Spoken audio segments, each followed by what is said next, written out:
Welcome sa aking tutorial ngayong araw o sa ibang lugar, maaring gabi. Pag-aralan natin ngayon ang basic knowledge o understanding about sa keyboard. Pag sinabing keyboard, ito ay tumutukoy sa pangkalahatan. Pwede itong piano, organ, at iba pang mga mayroong ganitong pindutan.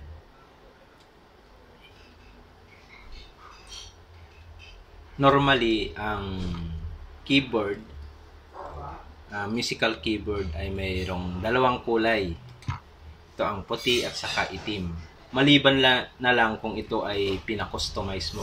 Mayroon yung iba kasing puti at yung black na nakita nyong key niya dito is puti din. Yung iba din ay pink. Depende sa pinakustomize ng nagmamay-ari.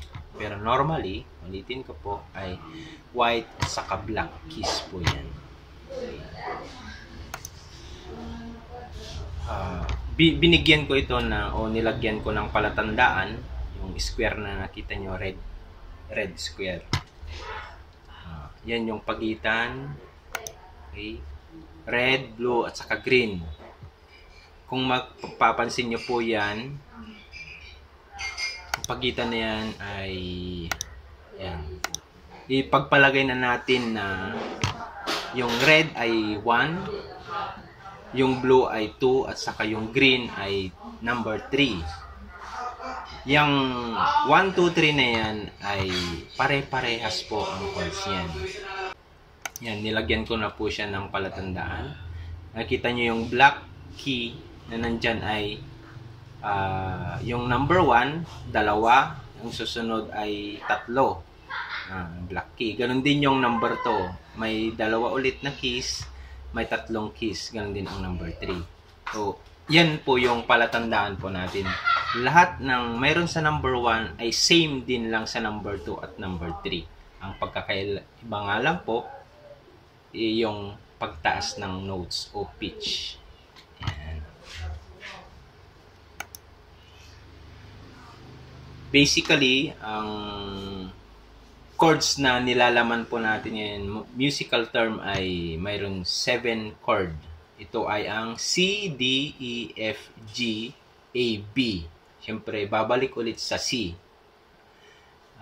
Wala pong Q, X, o Z at anumang chords na wala po dito sa nilagay ko po. So, tandaan po natin yan. Mayroon lamang pong 7 alphabetical chords tayo. Yan muna sa ngayon. Okay. Ang susunod po ay ang triad chords. Ito ay kombinasyon ng 3 chords. Okay. Yung nilagay ko kanina na alphabetically chords. Yan, kombinasyon yan. Bibigay tayo ng sample dyan. Okay. Mamaya. Okay. Una natin pag-aralan, alamin natin yung bawat keys kung anong chords ang meron doon. Major chord. Yan. Major chord muna tayo. Ito. Yan. Doon sa white keys na nakikita nyo sa screen ay C, D, E, F, G, A, B, C, D, E, F, G. Yan. Kita nyo yung red, green, at saka blue gaya nung kanina, same chord yan. Lahat ng hanggat meron yung keyboard mo, ang keys, ganyan din pa rin po. Ganyan pa rin po ang ayos niya. Okay. Hindi yan po nag-iiba. Ang una nating pag-aralan na triad chord ay key of C o C chord.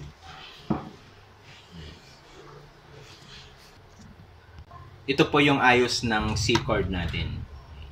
Ang combination niya ng triad chord ay C, E, G, gaya ng binigay ko kanina na sample.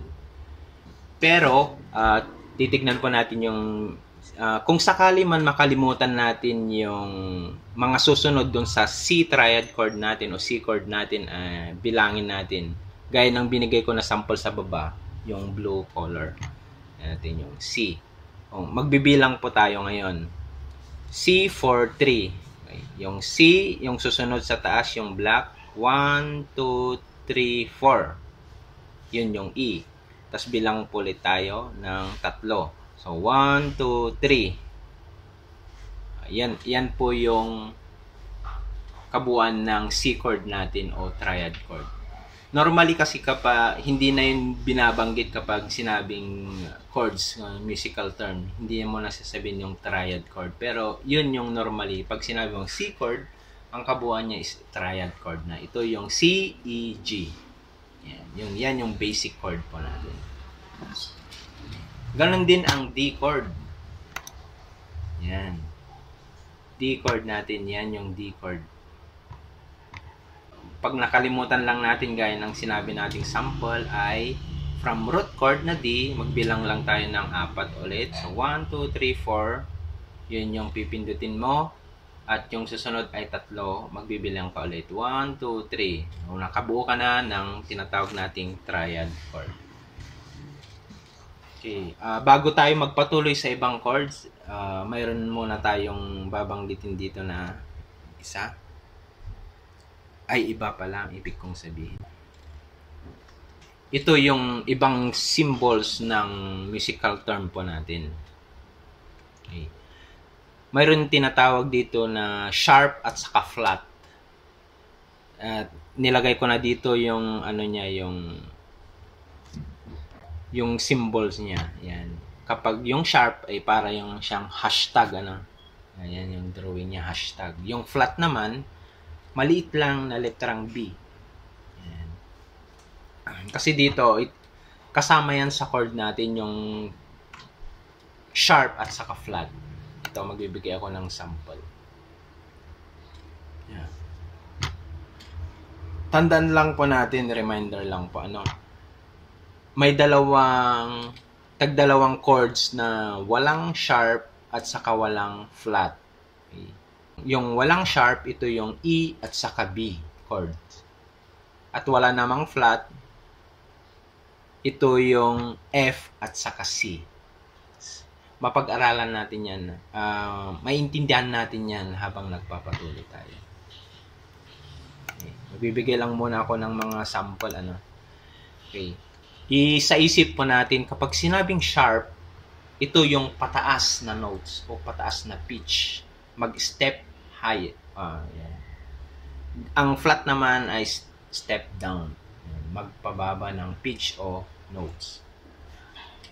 Yan po ang isa-isip natin.